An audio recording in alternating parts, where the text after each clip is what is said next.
প্রতি 100 জনে 16 জন বিপুল জনগোষ্ঠী কিন্তু তারা যে কোনো ধরনের কিন্তু মানসিক রোগে আক্রান্ত। টোটাল পপুলেশনের 16% মানসিক রোগে আক্রান্ত। একজন ব্যক্তি মনে করে যে তার বাসায় যদি তার পরিবারের লোকজন তাকে বিষ খাইয়ে বেড়ে ফেলার চেষ্টা করছে, আপনি যদি তার সাথে কথা বলেন, কথা বলতে চালাতে পারবেন না। 2-3 মিনিট কথা বললে দেখা যাবে যে একটা কথার সাথে আরেকটা কথার কোনো সংযোগ নাই। লক্ষণগুলো যখন থাকে সেটাকে আমরা বলি সাইকোটিক ইলনেস বা জটিল ধরনের মানসিক রোগ।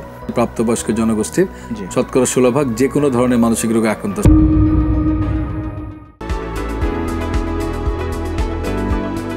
মানসিক সমস্যাটা বা মানসিক স্বাস্থ্য যে প্রবলেম যেটা হয়, মানসিক সমস্যাটা আসলে কত ধরনের হয় এবং এই মানসিক সমস্যার লক্ষণগুলো কী কী, আমরা কখন বলবো যে একটা রোগী মানসিকভাবে আক্রান্ত? ধন্যবাদ আপনাকে। আসলে মানসিক রোগ যে ব্যাপারটা, মানসিক রোগ আসলে কিন্তু ব্রেনের রোগ, আমরা বলি ব্রেনের রোগ। আর মানসিক স্বাস্থ্য যে বিষয়টা, সেটা কিন্তু স্বাস্থ্যেরই একটা অবিচ্ছেদ্য অংশ। যে আমরা বলি মানসিক স্বাস্থ্য কি, আসলে মানসিক স্বাস্থ্য কিন্তু আমরা বলি যে স্বাস্থ্যের যে সংজ্ঞা, যে আপনার যে শারীরিক, মানসিক এবং সামাজিকভাবে ভালো থাকা, সুস্থ থাকা এবং একজন ব্যক্তির তার যে কর্মদক্ষতা অনুযায়ী সমাজে কন্ট্রিবিউট করার যে ক্ষমতা, সেটাই কিন্তু স্বাস্থ্য এবং সেটাই মানসিক স্বাস্থ্য। তো মানসিক স্বাস্থ্যের যে মানসিক রোগের যে লক্ষণগুলো, তাকে আমরা 2টা ভাগে ভাগ করতে পারি। একটা হচ্ছে আমরা বলি সাইকোটিক ডিসঅর্ডার, যেটাকে আমরা বলি মেজর মেন্টাল ইলনেস বা জটিল ধরনের মানসিক রোগ। এবং এই জটিল ধরনের মানসিক রোগ এটাই কিন্তু আমাদের জনগণের মধ্যে যে ধারণা আছে, যেটাকে সাইকোটিক ডিসঅর্ডার বলছি। মানসিক রোগ বলতে গিয়ে কিন্তু এটাকেই বেশিরভাগ ক্ষেত্রে বোঝানো হয়।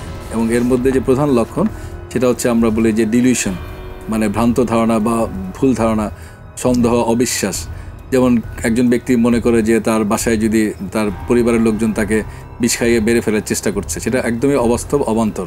কিন্তু উনি মনে করেন, ওনাকে যখন যুক্তি দিয়ে দেখানো হয় যে না, এটা তো সম্ভব না, তোমার পরিবার তোমাকে কিভাবে হত্যার চেষ্টা করবে, কিন্তু সে এটা মনে করে। এই ধরনের বিশ্বাস, ভ্রান্ত বিশ্বাস, সেটাকে বলে ডিলিউশন। আরটা হচ্ছে আমরা বলি হ্যালুসিনেশন বা অলিক প্রত্যক্ষণ।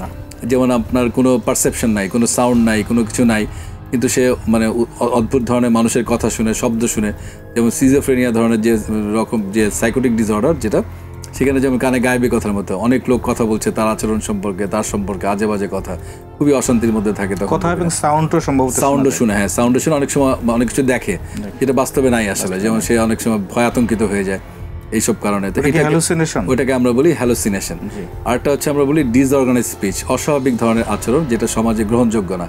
যেমন আপনার ধরেন যে সবার সামনে জামা কাপড় খুলে ফেলা, এটা তো বাস্তবে বা সমাজে গ্রহণযোগ্য না। এটাকে বলে গ্রসলি ডিসঅর্গানাইজ বিহেভিয়ার, যেটা কোনোভাবেই সোসাইটিতে অ্যাকসেপ্টেবল না। অথবা হয়তো বা কোনো ময়লা, আমরা আগে এটা অনেক দেখতাম রাস্তাঘাটে, মনে আছে আপনার, যে রাস্তাঘাটে গেলে বিভিন্ন লোকজন প্রায় নুড হয়ে ঘুরে বেড়াচ্ছে, ময়লা কাপড় পরে, হ্যাঁ ময়লা কাপড় পরছে, ময়লা জিনিসপত্র খাবার চেষ্টা করছে। এই যে একদমই অস্বাভাবিক যে আচরণ, গ্রসলি ডিসঅর্গানাইজ বিহেভিয়ার, এটা একটা। আরটা হচ্ছে অসংলগ্ন কথাবার্তা, আমরা বলি ডিসঅর্গানাইজ স্পিচ। কথার কোনো, আপনি যদি তার সাথে কথা বলেন, কথা বলতে চালাতে পারবেন না। 2-3 মিনিট কথা বললে দেখা যাবে যে একটা কথার সাথে আরেকটা কথার কোনো সংযোগ নাই, ডিসকানেক্টেড, ডিসঅর্গানাইজড। তো এই যে লক্ষণগুলো যখন থাকে, সেটাকে আমরা বলি সাইকোটিক ইলনেস বা জটিল ধরনের মানসিক রোগ। তার মধ্যে কমন উদাহরণ হচ্ছে স্কিজোফ্রেনিয়া, বাইপোলার মুড ডিসঅর্ডার, তারপরে সাবস্টেন্স ইনডিউস সাইকোটিক ডিসঅর্ডার, যেমন মাদকের কারণে কিন্তু এই ধরনের মানসিক রোগ হতে পারে। যেমন ক্যানাবিস, গাঁজা অথবা LSD অথবা যে কোনো ধরনের যে অ্যামফিটামিন বা ইয়াবা। তো এই মাদকের কারণে কিন্তু সাইকোটিক ইলনেস হতে পারে। আর আরেকটা আমরা যেটা গুরুত্বপূর্ণ, যেটা বলি নিউরোটিক ইলনেস। সাইকোটিক ডিসঅর্ডারের যে লক্ষণগুলো বললাম, সেগুলো কিন্তু নিউরোটিক ইলনেসে থাকে না। নিউরোটিক ইলনেসের একটা প্রধান বৈশিষ্ট্য হচ্ছে সেই ব্যক্তি কিন্তু আমার আপনার মতো সমাজে ঘুরে বেড়াচ্ছে এবং বাইরে থেকে আপনার কোনো বোঝার উপায় নেই যে তার কোনো মানসিক রোগ আছে। এবং আগের যে সাইকোটিক ইলনেস, সে রোগী কিন্তু বুঝতে পারবে না যে তার মানসিক রোগ আছে, কোনো সমস্যা আছে। কিন্তু আপনার নিউরোটিক ইলনেসে কিন্তু একজন ব্যক্তি তার সমস্যা বলতে পারবে এবং কী সমস্যায় সে আক্রান্ত সেটা সে গুছিয়ে বলতে পারবে এবং তার রোগ সম্পর্কে ধারণা আছে।